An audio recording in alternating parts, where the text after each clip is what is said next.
One of the many mysteries surrounding COVID-19 is why some who get it have symptoms long after their infection. So typically, we are seeing patients with these symptoms about 4 to 5 weeks after they've tested positive. Well, first, we thought it was just a fluke, a couple of folks having some difficulties, but one after another, they kept showing up and having the same sort of story. Dr. Greg And then we Vanish decided, okay, Kishorn, well, known we as can really Dr. Van, is an investigate. occupational medicine specialist at the Mayo Clinic.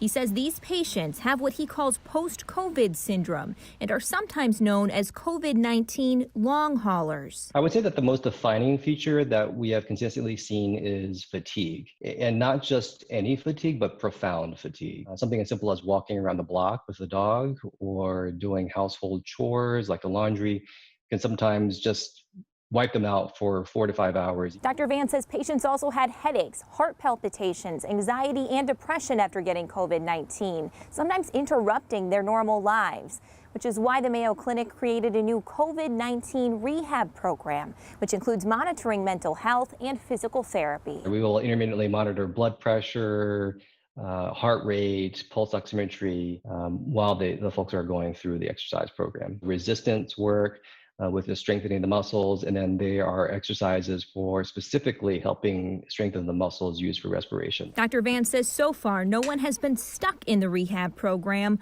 all eventually getting better on their own timeline. Jennifer Austin, KARE 11 News.